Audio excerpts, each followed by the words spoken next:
Welcome back to my channel. ನನ್ನ YouTube channel ವೀಕ್ಷಕರಿಗೆಲ್ಲರಿಗೂ ಹಾಗೂ ಸಬ್ಸ್ಕ್ರೈಬರ್ಸ್ ಎಲ್ರಿಗೂ ಬಿಗ್ ಹಾಯ್. ಎಲ್ರಿಗೂ ಸಂಕ್ರಾಂತಿ ಹಬ್ಬದ ಹಾರ್ದಿಕ ಶುಭಾಶಯಗಳು. ಎಳ್ಳು ಬೆಲ್ಲ ತಿಂದು ಒಳ್ಳೊಳ್ಳೆ ಮಾತಾಡಿ. ಸೊ ನಿನ್ನೆ ನನಗೆ ಸಂಕ್ರಾಂತಿ ಹಬ್ಬ ಸೆಲೆಬ್ರೇಟ್ ಮಾಡೋಕೆ ಆಗಿರಲಿಲ್ಲ. ಸೊ ಇವತ್ತು ಚಿಕ್ಕದಾಗಿ ಸೆಲೆಬ್ರೇಟ್ ಮಾಡಿದ್ದು. ಹಾಗೆ ಈ ಸಂಕ್ರಾಂತಿ ಕಾಳನ್ನು ನೋಡಿದ ತಕ್ಷಣ ಚಿಕ್ಕವರಿದ್ದಾಗ ನಮಗೆ ನೆನಪಾಗುತ್ತೆ. ಯಾಕಂದರೆ ಚಿಕ್ಕವರಿದ್ದಾಗ ಈ ಕಾಳನ್ನು ತಗೊಂಡು ಎಲ್ಲ ಕಡೆ ಹಂಚ್ತಾ ಇದ್ವಿ. ಸೊ ಒಂಥರ ತುಂಬ ಖುಷಿ ಆಗ್ತಿತ್ತು. ಚಿಕ್ಕವರಿದ್ದಾಗಿನ ಮೆಮೊರೀಸ್ಗಳು ಅಂದರೆ ತುಂಬ ಖುಷಿ ಆಗುತ್ತೆ ಅಲ್ವಾ. ಆ ಟೈಮಲ್ಲಿ ನಮಗೆ ದ್ವೇಷ ಅಂದ್ರೇನು, ಅಸೂಯ ಅಂದ್ರೇನು, ಹಾಗೆ ಪ್ರೀತಿ ಅಂದರೆ ಏನೂ ಗೊತ್ತಿರಲ್ಲ. ಎಲ್ಲರನ್ನೂ ತುಂಬ ಇಷ್ಟಪಡ್ತೀವಿ, ತುಂಬ ಚೆನ್ನಾಗಿರುತ್ತೆ. ಇವಾಗಲೂ ಅಷ್ಟೇ ಸ್ಮೈಲ್ ಮಾಡ್ತಾ ಇರಬೇಕು. ಅಟ್ಲೀಸ್ಟ್ ನಮ್ಮನ್ನು ನೋಡಿದಾಗ ಇನ್ನೊಬ್ಬರು ಸ್ಮೈಲ್ ಮಾಡೋ ಥರ ಇರಬೇಕು. ಹಾಗೆಯೇ ಜೀವನ ಅಂದರೆ ತುಂಬ ಕ್ಷಣಿಕ. ಈ ಟೈಮಲ್ಲಿ ಇದ್ದವರು ಇನ್ನೊಂದು ಟೈಮಲ್ಲಿ ಇರಲ್ಲ. ಸೊ ಎಲ್ಲರನ್ನು ಪ್ರೀತಿ ಮಾಡೋಣ. ಪ್ರೀತಿ ಮಾಡಿದರೆ ನಮಗೆ ಆ ಕಡೆಯಿಂದ ಪ್ರೀತಿನೇ ಸಿಗುತ್ತೆ, ಹಾಗೆ ದ್ವೇಷ ಮಾಡಿದರೆ ಆ ಕಡೆಯಿಂದ ದ್ವೇಷನೇ ಸಿಗುತ್ತೆ. ಹಾಗೆ ನಾನು ಇವತ್ತು ಸ್ಪೆಷಲ್ ಆಗಿ ಗೆಣಸು ಪಾಯಸವನ್ನು ಮಾಡಿದೆ. ತುಂಬ ಚೆನ್ನಾಗಿದೆ. ಹೇಗೆ ಮಾಡಿದ್ದು ಅಂತ ನೋಡ್ಕೊಂಡು ಬರೋಣ. ಗೆಣಸು ಪಾಯಸ ಮಾಡೋಕ್ಕೆ ನಾವು ಗೆಣಸನ್ನು ನೀಟಾಗಿ ತೊಳ್ಕೊಳ್ಬೇಕು, ಯಾಕೆಂದರೆ ಜಾಸ್ತಿ ಮಣ್ಣಿರುತ್ತೆ ಗೆಣಸಲ್ಲಿ. ಸೊ ಇದನ್ನು ಕ್ಲೀನ್ ಮಾಡಿ ವಾಶ್ ಮಾಡೋಣ.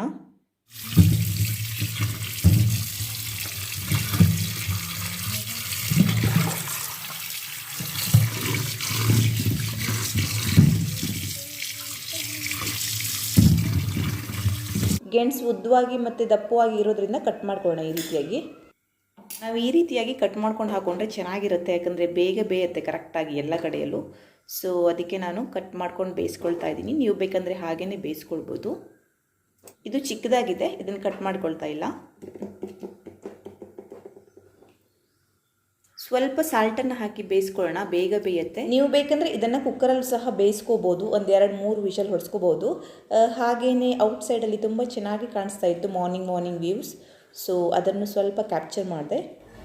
ಗೆಣಸು ತುಂಬ ಚೆನ್ನಾಗಿ ಬೇಯ್ದಿದೆ. ಪಾಯಸ ಮಾಡೋಕ್ಕೆ ಈ ರೀತಿಯಾಗಿ ಚೆನ್ನಾಗಿ ಬೇಯ್ದಿರಬೇಕು. ಹಾಗೆಯೇ ಮೇಲಿನ ಸಿಪ್ಪೆ ಎಲ್ಲ ನಾವು ಈ ರೀತಿಯಾಗಿ ತೆಗಿಬೇಕು. ಗೆಣಸು ಪಾಯಸ ಒಂಥರ ಚೆನ್ನಾಗಿರುತ್ತೆ, ಯಾಕಂದರೆ ಪ್ರೋಟೀನ್ ಜಾಸ್ತಿ ಇರುತ್ತೆ. ಹಾಗೆಯೇ ತುಂಬ ಈಸಿಯಾಗಿ ಇದನ್ನು ನಾವು ಮಾಡ್ಕೋಬೋದು. ಸಿಪ್ಪೆ ಸುಲಿದಾದ್ಮೇಲೆ ನಾವು ಇದನ್ನು ಈ ರೀತಿಯಾಗಿ ಪುಡಿ ಮಾಡ್ಕೊಳ್ಬೇಕು. ಗೆಣಸನ್ನು ನಾವು ಚೆನ್ನಾಗಿ ಬೇಯಿಸ್ಕೊಂಡಿರಬೇಕು, ಆವಾಗ ಈ ರೀತಿ ಮಾಡ್ಕೊಳ್ಳೋಕ್ಕಾಗತ್ತೆ. ಸೊ ಈ ರೀತಿಯಾಗಿ ಮಾಡಿಕೊಂಡ್ರೆ ಸಾಕು. ಇವಾಗ ನಾನು ಪಾಯಸ ಮಾಡೋಕ್ಕೆ ಹಾಲನ್ನು ಹಾಕ್ಕೊಳ್ತಾ ಇದ್ದೀನಿ. ನೀವು ಬೇಕಾದರೆ ತೆಂಗಿನಕಾಯಿ ಹಾಲನ್ನು ಹಾಕೋಬೋದು, ತುಂಬ ಚೆನ್ನಾಗಿರುತ್ತೆ ಅದು ಕೂಡ. ಅರ್ಧ ಲೀಟ್ರ್ ಆಗುವಷ್ಟು ಹಾಲನ್ನು ಸೇರಿಸ್ಕೊಳ್ತಾ ಇದ್ದೀನಿ. ನೀವು ಬೇಕಂದರೆ ಜಾಸ್ತಿ ಬೇಕಾದರೂ ಹಾಕೋಬೋದು. ನೀರೇನು ಸೇರಿಸಬಾರ್ದು, ದಪ್ಪ ಹಾಲಲ್ಲೇ ನಾವು ಪಾಯಸವನ್ನು ಮಾಡಬೇಕು. ಹಾಲು ಚೆನ್ನಾಗಿ ಕುದಿ ಬರಲಿ, ಅಲ್ಲಿ ತನಕ ನಾವು ಗೋಡಂಬಿ ದ್ರಾಕ್ಷಿಯನ್ನು ಹುರ್ಕೊಳ್ಳೋಣ. ಇವಾಗ ಡ್ರೈ ಫ್ರೂಟ್ಸ್ನ ಹುರ್ಕೊಳ್ಳೋಕ್ಕೆ 2 ಸ್ಪೂನ್ ಆಗುವಷ್ಟು ತುಪ್ಪ ಸೇರಿಸ್ಕೊಳ್ಳೋಣ.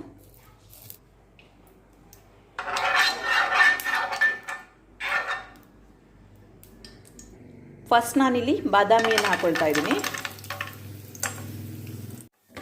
ಬಾದಾಮಿಯನ್ನು ಒಂದು 2 ಮಿನಿಟ್ಸ್ ಫ್ರೈ ಮಾಡ್ಕೊಳ್ಬೇಕು ಈ ರೀತಿಯಾಗಿ. ಬಾದಾಮಿಯನ್ನು 2 ಮಿನಿಟ್ಸ್ ಫ್ರೈ ಆದಮೇಲೆ ನೆಕ್ಸ್ಟ್ ನಾವು ಗೋಡಂಬಿಯನ್ನು ಸೇರಿಸ್ಕೊಳ್ಬೇಕು.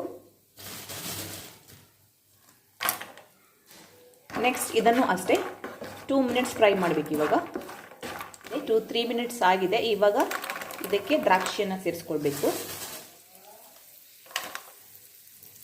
ಇದನ್ನು ಅಷ್ಟೇ ಸ್ವಲ್ಪ ಹೊತ್ತು ಹುರ್ಕೊಳ್ಬೇಕು.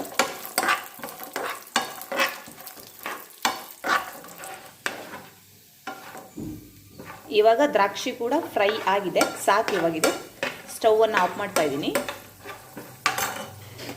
ಸ್ಟವನ್ನು ಆಫ್ ಮಾಡಿದ ಮೇಲೆ ನಾವು ಇದಕ್ಕೆ ಡೇಟ್ಸನ್ನು ಸೇರಿಸಬೇಕು.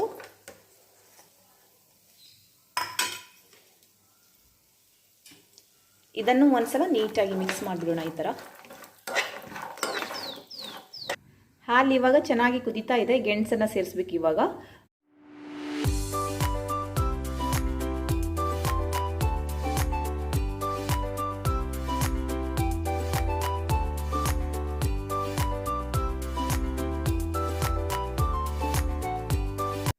ಇವಾಗ ಇದನ್ನು ಸ್ಪೂನಿಂದ ನೀಟಾಗಿ ಮಿಕ್ಸ್ ಮಾಡಬೇಕು ಈ ರೀತಿಯಾಗಿ.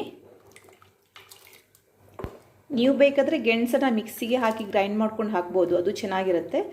ನಾನು ಹಾಗೆ ಸ್ವಲ್ಪ ಪಲ್ಪ್ ಥರ ಇರಲಿ ಅಂತ ಈ ರೀತಿಯಾಗಿ ಮಾಡಿದ್ದು. ಸೊ ಕರೆಕ್ಟಾಗಿ ಮಿಕ್ಸ್ ಆಗಿದೆ ಇವಾಗ ನೋಡಿ.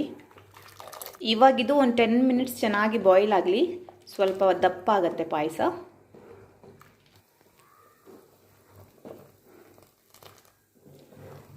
ಟೆನ್ ಮಿನಿಟ್ಸ್ ಆಗಿದೆ. ಇವಾಗ ನಾವು ಇದಕ್ಕೆ ಬೆಲ್ಲ ಸೇರಿಸಬೇಕು. ಇವಾಗ ನಾನಿಲ್ಲಿ ಬೆಲ್ಲವನ್ನು ಹಾಕ್ಕೊಳ್ತಾ ಇದ್ದೀನಿ. ಬೆಲ್ಲವನ್ನು ನೋಡಿ ಹಾಕ್ಕೊಳ್ಬೇಕು, ಯಾಕಂದರೆ ಸ್ವೀಟ್ ಗೆಣಸು ಆಗಿರೋದ್ರಿಂದ ಸ್ವೀಟ್ ಅಂಶ ಇರುತ್ತೆ, ಅದಕ್ಕೇ. ಹಾಗೆಯೇ ಇವಾಗ ಡ್ರೈ ಫ್ರೂಟ್ಸನ್ನು ಸೇರಿಸಬೇಕು.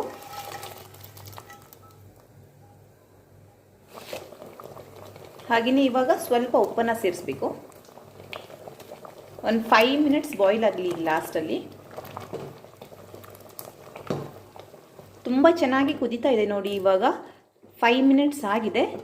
ಇದಕ್ಕೆ ನಾವು ಇವಾಗ ಲಾಸ್ಟಲ್ಲಿ ಬನಾನವನ್ನು ಸೇರಿಸ್ಕೊಳ್ಬೇಕು. ಸ್ಟವನ್ನು ಆಫ್ ಮಾಡಿ ಕಟ್ ಮಾಡಿ ಇಟ್ಕೊಂಡಂಥ ಬನಾನವನ್ನು ಸೇರಿಸಬೇಕು. ಹಾಗೆಯೇ ನೀವು ಇದಕ್ಕೆ ಏಲಕ್ಕಿ ಪುಡಿಯನ್ನು ಸೇರಿಸಬೇಕು. ನಾನು ಏಲಕ್ಕಿ ಪುಡಿಯನ್ನು ಹಾಕೋದನ್ನು ಮರೆತುಬಿಟ್ಟಿದ್ದೀನಿ. ಬೇಕಂದರೆ ಬೇರೆ ಫ್ರೂಟ್ಸನ್ನು ನೀವು ಆ್ಯಡ್ ಮಾಡ್ಕೋಬೋದು.